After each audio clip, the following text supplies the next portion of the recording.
Hi everyone, it's Ravi the Junior Explorer, and I'm kicking off 2024 with some drill result news with the team from Beyond Lithium.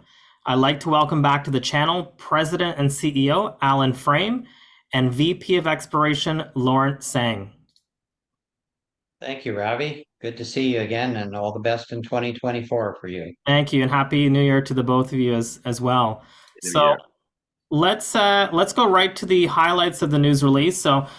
Beyond Lithium intersects 2.3% lithium oxide over 3.84 meters in wider pegmatite zones of 0.46 lithium oxide over 36.25 meters at airfalls in the north zone. And some of those highlights include, as I mentioned, 2.3 lithium oxide over 3.4 meters, 960 parts per million cesium over 2.63 in a wider zone of 348 over 25 meters. Holes 1 through 4 are mineralized with lithium from top to bottom. 6 of the 7 holes ended in mineralization. Drilling results show a doubling of width in the north zone to 70 meters. And drilling results confirm new pegmatite zone at depth. Allan, it seems like Beyond has taken a very systematic approach to airfalls and is very data-driven as it relates to this project. The high grade of 2.3% lithium oxide over 3.4 meters has stolen the headlines, but it seems like there's something much larger brewing at airfalls. Can you talk about the team's excitement with the results from the initial drill campaign and how this helps set the stage for 2024? Thanks, Ravi. That's a great question because you know that old saying, sometimes looks can be deceiving. So we're really happy with the results from this drill program. Yeah, considering the fact that 4 months ago we really didn't even have the property. So I think we've really moved forward at an extremely rapid rate, but in a really good way. So what we're and I'd also like to point out that this drill program is not the conventional diamond drilling that people normally hear about. We used what they call a Winkie rig, which is a small two-man rig, which is great. I call it the teaser rig because it gets you a little look under the covers, but it doesn't show you everything because of the simple fact that they don't have the capacity to drill any great length, so, and most of these bigger, more important lithium discoveries, you're finding a little deeper than that Winkie drill can even go. So I'd like to point that out, number one. And also I'd like to say that the core size itself is quite small, about half the size of normal diamond drill core. So, your chances of getting some good material in that smaller core are reduced because the core is smaller. So having said that, though, these results are pretty extraordinary. So when we set up, the first thing that we notice is really, as I've said in the news release, strong and pervasive lithium and cesium mineralization near the surface. Quite frankly, everything you drill in a Winkie rig is near the surface. But we're really pleased with what we found in here. What we've discovered, besides the high-grade sections that are announced in here, we're finding a halo or additional lithium values in the sediments or country rock, as some people call it. And that's extraordinarily high. And that means to us, clearly, that's coming from a very large system, which, in spite of the fact our results are really good, it's unlikely we tap the source for this. So we can't go any deeper than the Winkie. We've done the best we can, but it's a heck of a way to end the season. So we're really, really happy. We've got some extreme potential. Whether we find more lithium and bigger widths at depth or along the length of this strike, I don't know, but that's what part of the exploration will be going into 2024. At the same time, I'd also like to point out that the Sandy Creek West Zone has the same geological signatures. So we're pretty happy about that. It just tells us, yeah, the 13-kilometer strike that we're seeing here is probably all pregnant to some degree. It needs more work, but, this Winkie has teased us to the point where, we're very excited about moving forward with it all. And I'd also like to say that, as I also mentioned in the announcement, from a strategic perspective, these results are only one part of a really big system. We've got a myriad of different projects within the 100-kilometer radius. So this Winkie gave us everything we hoped for and then some. So I think that's a proper answer to your question, describing how we got to where we are and the excitement we're feeling internally about this project and others in the area. Excellent. And before we get into the technical stuff, as you mentioned, the Winkie Drill kind of teased the project out a little bit.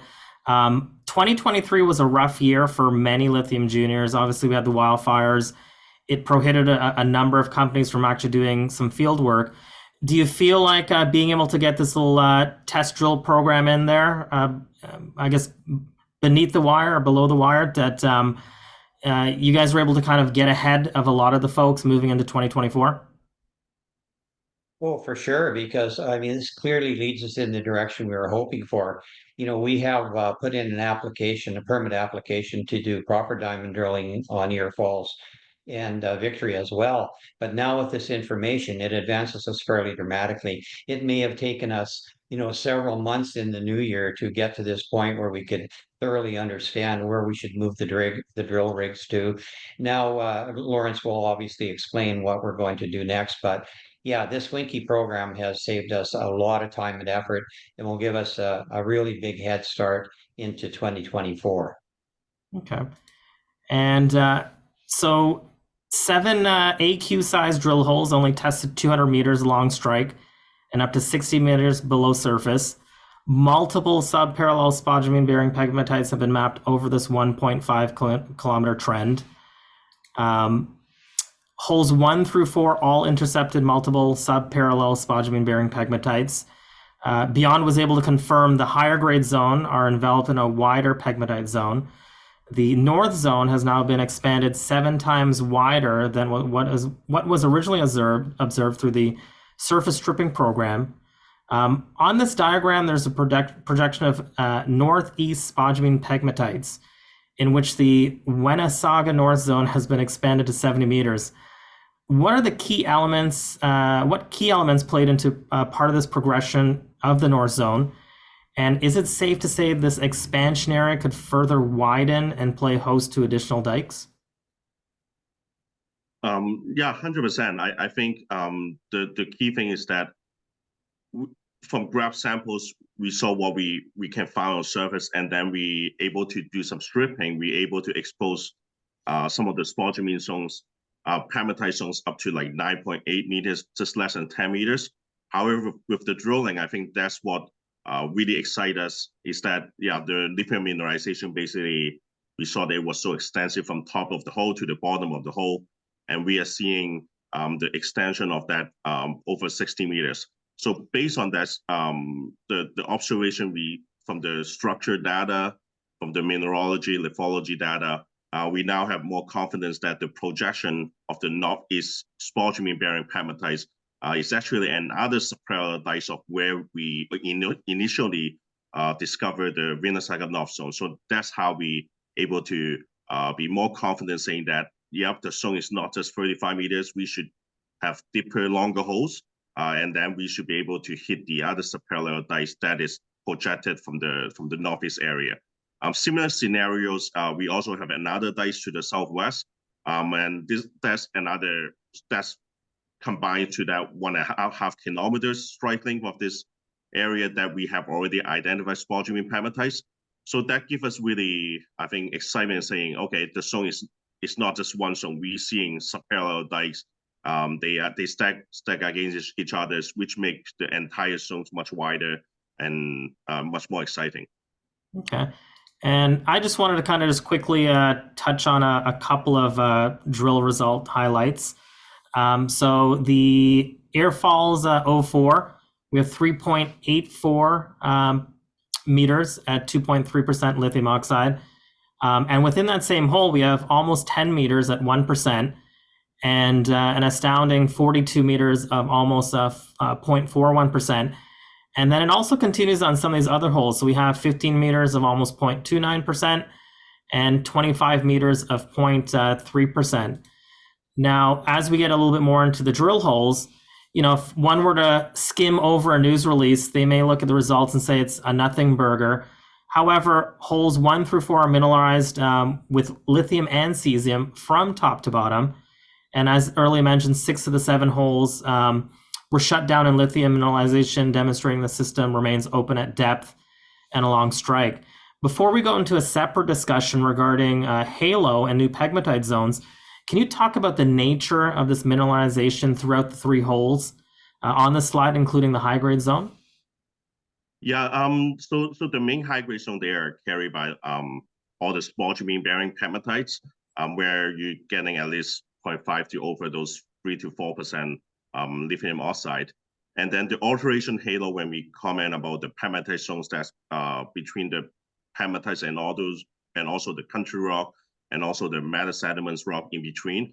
And that's what we when Graham and I and Paul, when we saw all the results, that was very exciting because for the dikes that we saw, and in comparison to the extensive lithium background mineralization in the host rock, showing us that that halo most likely is connected to something bigger. Because based on the pegmatite dike we saw from surface and from the drill holes, we expect could be a different extensive lithium signatures that we saw in. On the other hand, we are seeing top to bottom, showing that that's something bigger, either could be at depth or along strikes.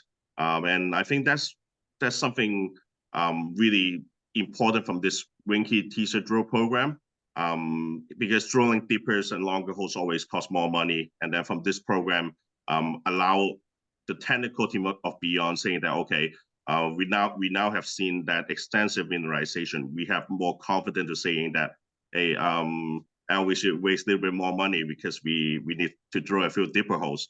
So I think that give us that confidence and really get us ahead of the game to get into 2024. We say, okay, now we know the system could be go deeper down. We can do bigger step back and also more step out holes from this area to really start looking for that bigger part of the system. Okay, and to the untrained eye, these diagrams look like there may be multiple wide halo alteration here, so that's amazing. So let's move on to the interpretation or cross-section of airfall system. It seems like the team has an idea of what an initial 2024 drill program could look like.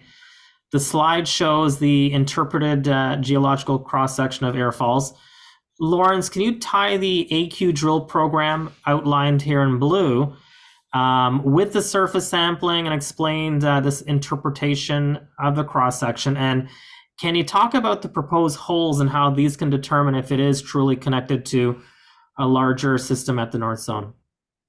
Right. The blue outlines on the map, basically, that's the footprint. And basically, we only test about 60 meters below surface. And that's what we call the teaser drill. And Graham even comment, it's almost like a trenching from surface. But this program really gave us a lot. We were able to get a lot of information from structure, from geochem, from lithology, from mineralogy, give us a much better understanding and handle of how this system works. Originally, I think before this Winkie drill program, we would have connected all these dikes to be one dike. But now based on the drill program, we know basically most dikes basically striking at 30-40. So that's why on this map, we are able to now start projecting those dikes that we spotted from the southwest and from the northeast. We seeing 4 parallel dike trends that we would like to drill test in the next program. And also with the pervasive and extensive lithium mineralization, we can now, do bigger step back. Maybe we can step at 100 to 200 meters and do some 300 meters hole to really test up to 250 to 300 meters below surface. I think that gives us the confidence to say, let's go ahead and try it. And instead of just walk away to the 70 degrees west zone, I think this program really gives us a lot more drill targets to follow up and to give us the chance to really see where's this potential larger dike system, either at depth or along strike. In the press release, it was mentioned that Airfall's project was observed as being a highly structured control system. There was some technical language of azimuth orientation and looking for where the 2 orientations converge together. Beyond has been able to double the width of the zone. As well, with this drill program, you've identified 2 dike orientations. Can you give us the high-level view of what is being observed with the 2 dike orientations and what it may mean for future drilling as a future drilling perspective? Yeah, I think with working with Paul closely, like we have a great time. Like I think we have worked it together over 8-10 years, and then that's something we always pay attention to when we do mapping, do stripping, and also logging. We notice there to control structural control aspect orientation of the dikes, and for this Winkie Drill program, we really only tested one of the two controlling structures, which is the 030 to 040 azimuth, which points more to the northeast southwest. And we also observed that there's another trend of dikes that's striking 100 to 120, so almost east-west to a little bit southeast. So that's something we see that, okay, when two structures sometimes they intersect, and that's where the structures where they dilate. So in short, it's open up. So that could be the areas of interest, and also another type of targets that we would like to drill test. We can do step-out holes on the same drill sites. We can swing the drills in different ways to drill test that. I think that would quickly give us a good idea. Maybe drilling certain direction will give us a wider pegmatites and also better grade as well. So that's, again, with the 2023 programs, with all the work from mapping, graph sampling, stripping, and also the Winkie drilling, really allow us to gather all the geological data to give us the ammos for exploring in 2024. Okay, and let's talk about this exploration corridor. It was mentioned earlier that the North Zone and the West Zone show similar geochemical signatures in the host rocks, and the background chemistry implies the proximity of spodumene mineralization at the Sandy Creek West Zone. What's the significance of this, and what would be the strategy in connecting the dots or kind of filling the gap, so to speak, going forward? Right. So as we all know, at the Wenasaga North Zone, that's where we already have identified spodumene-bearing pegmatites. So in order to compare the background geochem signatures with the Sandy Creek West Zones, we actually not looking at the spodumene pegmatites because we haven't found one yet at Sandy Creek West Zones, and we believe we are close. We only spent 2 days there.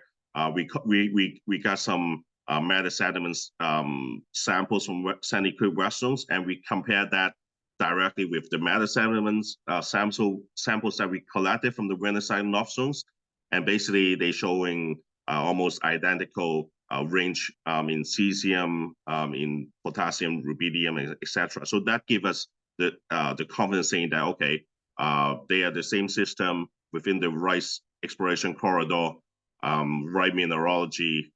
This same geochem showing that the Sandy Creek West Zone, we are very close to finding that spodumene mineralization. So that will be our plan, to have a good geo team out there to really spend the time to really look through that 100-meter wide ridge with multiple really wide pegmatites basically sticking along the entire ridge. So we are pretty excited about that. And also the Sandy Creek Barrel Zones is a long-known mineral occurrence, and they always coming. That could be the cap of a larger spodumene-bearing pegmatite system below. So that's something we have planned for a stripping program in both areas. So that's where we're gonna do mapping, prospecting on those strippings. And if those things come back successful, I think we're gonna put a few drill holes below that and see what we have out there. Excellent. And before we wrap up, was there anything else you'd like to share on the Air Falls project and next steps for the follow-up program? Yeah. Again, the Year Falls, I think, as you said, WhatsApp audio. We only spent like 3-4 months of exploration work at Year Falls, and the footprint that we have explored is only account for 1% of the entire project. Again, beyond lithium, we are an explorer. We're going to continue to do exploration across the property. Based on the data we've collected in 2023, I think we have really enhanced our exploration toolkit to continue to explore at Year Falls. So there's a lot to do at Year Force, and we're excited that we've done all that in 2023 in such a short amount of time, and also with your support, Ravi, to share all the news to the public. Yeah, thank you. And Air Falls is only one of 60 projects in the portfolio. Any updates on Victory, Cosgrave, or Mavis Lake that might be of interest to shareholders as we move into the next exploration season? Al, any comment on Yeah, the well, project? all I can say, Ravi, is this, we've done a lot of work in 2023. We're still compilating data that we've basically collected in the fields.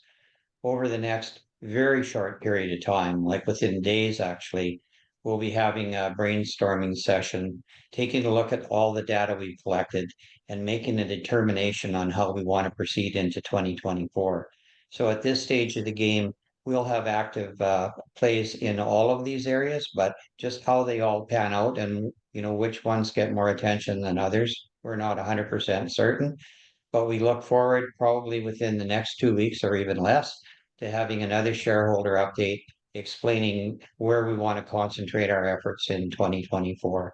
And as I've said many times before, some of it will be direct exploration, some of it will be JV and other different things as well. So we will have an active year, but it's taken this year of 2023 for us to gather and collect the data to more truly and properly understand our properties so we can deal with them in a professional way as soon as possible in 2024. Well, Allan, Lawrence, I want to thank you for sharing this drilling update with my viewers. 2024 will be an exciting year. It seems like Beyond has only hit the tip of the iceberg at Air Falls, and they're only scratching the surface at their other projects, and we very well could see a few drill programs across multiple projects. This is the Junior Explorer signing off, and thanks again, guys, for joining the channel. Thank you, Ravi. Thank you.